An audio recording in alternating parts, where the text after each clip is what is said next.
रामनवमी 2026 चुकूनही या वेळेत पूजा करू नका.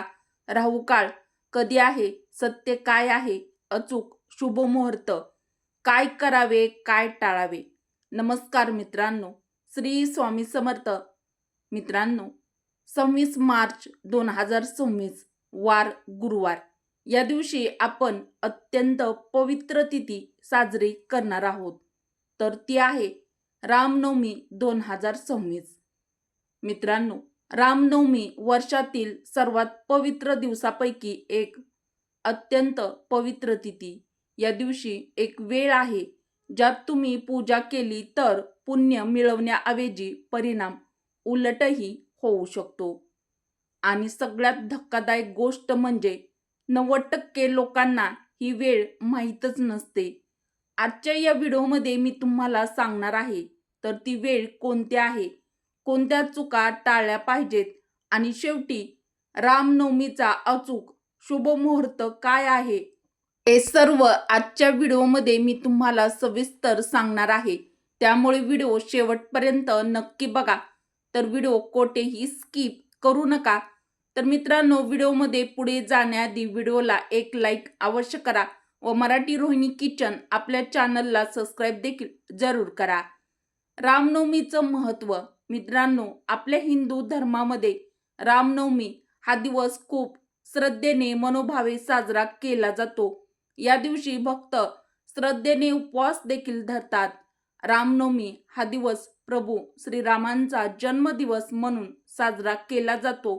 रामनवमीला आपल्या आध्यात्मिक दृष्टीने देखील अत्यंत महत्त्व प्राप्त आहे. आपल्या हिंदू धर्मामध्ये रामनवमीला अनन्यसाधारण असं महत्त्व आहे. हा फक्त एक सण नाही, हा दिवस आहे धर्म, सत्य आणि आदर्श जीवनाचा. भगवान श्रीरामांचा जन्मदिवस असा विश्वास आहे की या दिवशी मनापासून केलेली पूजा मनातील इच्छा पूर्ण करू शकते. पण मित्रांनो, जर ती पूजा चुकीच्या वेळेत झाली तर काय होईल? जर तुम्ही सगळं बरोबर केलं पण रामनवमीची पूजेची वेळ चुकीची निवडली तर? आपण सगळे पूजा करताना काय बघतो? फुलं, प्रसाद, मंत्र. पण एक गोष्ट आपण दुर्लक्ष करतो, तर ती म्हणजे वेळ. अचूक वेळ, अचूक शुभमुहूर्त. मित्रांनो, आपलं शास्त्र सांगतं काही वेळा अशा असतात ज्यात देवपूजा टाळावी आणि हीच ती चूक आहे जी बहुतेक लोक करतात. अशुभ काळ. ज्योतिषशास्त्रात काही काळ अशुभ मानले जातात, जसं की यमगंड काळ, गुलिक काळ आणि एक विशेष काळ. हा काळ इतका प्रभावशाली आहे की या वेळेत सुरू केलेलं काम अडचणीत येऊ शकतं, म्हणजे अडथळे येऊ शकतात. पण हा काळ नेमका कोणता आहे हे आपण थोड्याच वेळात पाहणार आहोत. त्याआधी व्हिडिओला एक लाईक अवश्य करा. शुभ योग. पण सगळं नकारात्मक नाही. रामनवमी 2026 मध्ये एक अत्यंत शक्तिशाली शुभ योग देखील आलेला आहे. सर्वार्थ सिद्धी योग.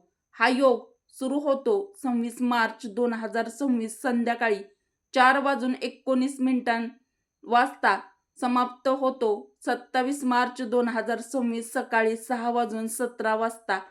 या योगात केलेली कामे यशस्वी होण्याची शक्यता खूप जास्त असते. अनेक लोकांना वाटतं की रामनवमीला अमृत सिद्धी योग असतो, पण 2026 रामनवमीमध्ये हा योग आलेला या दिवशी दिसत नाही. म्हणूनच योग्य माहिती असणं खूप महत्त्वाचं आहे. अभिजित शुभ मुहूर्त. आता एक असा मुहूर्त जो फार कमी लोकांना माहीत असतो. अभिजित मुहूर्त. हा मुहूर्त आहे दुपारी 12:11 पासून ते 12:59 पर्यंत. हा अत्यंत शुभ मानला जातो. कल्पना करा, तुम्ही मनापासून पूजा केली, सगळं योग्य केलं, पण वेळ चुकीची होती तर काय होईल?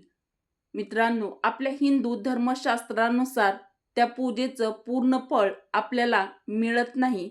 आता मी तुम्हाला सांगणार आहे ती वेळ जी आपण या रामनवमी 2026 म्हणजेच रामनवमीच्या दिवशी पूजा करताना ही वेळ टाळलीच पाहिजे.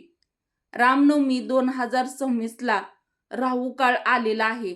तर हा राहू काळ कधी चालू आहे? दुपारी 1:30 वाजल्यापासून 3 वाजेपर्यंत या वेळेत पूजा टाळावी. हीच ती वेळ आहे ज्यात बहुतेक लोक चुकतात. इतर अशुभ काळ फक्त राहू काळच नाही तर यमगंड काळ देखील आलेला आहे. सकाळी 6 वाजून ते 7:30 पर्यंत गुलिक काळ आलेला आहे. सकाळी 9 ते 10:30 पर्यंत हा काळही शक्यतो टाळावेत. लक्षात ठेवा, राहू काळ 1:30 PM ते 3 PM म्हणजेच मध्यान्ह मुहूर्त 1:36 PM पर्यंत आहे. पण 1:30 पासून राहू काळ सुरू होतो. आता सर्वात महत्त्वाचा प्रश्न, रामनवमीची पूजा नेमकी कधी करायची? तर मित्रांनो, पंचांगानुसार रामनवमी 2026चा मध्यान्ह मुहूर्त आहे सकाळी 11:08 पासून ते दुपारी 1:36 पर्यंत. या वेळेत भगवान श्रीरामांचा जन्म मानला जातो. पण इथेच एक महत्त्वाची गोष्ट लक्षात घ्या, दुपारी 1:30 पासून राहू काळ सुरू होतो. म्हणजेच तुमच्याकडे पूजा करण्यासाठी सर्वात सुरक्षित आणि शुभ वेळ आहे 11:08 पासून ते 1:30 पर्यंतच. या वेळेतच पूजा करा किंवा या वेळेत पूजा पूर्ण करण्याचा तुम्ही प्रयत्न देखील नक्की करा. मित्रांनो, आता सर्वात महत्त्वाचा भाग, रामनवमीची सर्वात शुभ वेळ म्हणजे सकाळी 9 ते 12 हा मध्यान्ह काळ. याच वेळेत भगवान श्रीरामांचा जन्म मानला जातो. मित्रांनो, या वेळेत केलेली पूजा सर्वात फलदायी मानली जाते. उपाय, जर काही कारणाने तुमच्याकडून जर रामनवमीच्या दिवशी चुकीच्या वेळेत पूजा झाली तर घाबरू नका. हे छोटे उपाय नक्की करा. श्रीराम नाम जप करा, तुळशीपत्र अर्पण करा, भगवान श्रीरामांची मनापासून श्रद्धेने पूजा, अर्चना, सेवा, उपवास, मंत्र जप अवश्य करा. रामनवमीचा उपवास धरा. या दिवशी दीपदान करा. हे उपाय तुमचं पुण्य टिकवू शकतात. मित्रांनो, हा व्हिडिओ आपल्या कुटुंबियासोबत, मित्रपरिवारासोबत नक्की शेअर करा. कदाचित त्यांना ही महत्त्वाची माहिती माहीत नसेल तर त्यांना देखील या माहितीचा फायदा नक्कीच होईल. मित्रांनो, व्हिडिओ आवडल्यास व्हिडिओला एक लाईक अवश्य करा व मराठी रोहिणी किचन आपल्या चॅनलला सबस्क्राईब देखील नक्की करा. उपयुक्त व्हिडिओ तुमच्या मित्र परिवारासोबत, बहिणींसोबत जास्तीत जास्त शेअर देखील नक्की करा. व्हिडिओ शेवटपर्यंत पाहिल्याबद्दल तुम्हा सर्वांचे मनापासून धन्यवाद. श्री स्वामी समर्थ. जय श्रीराम, जय श्रीकृष्ण, जय माता लक्ष्मी.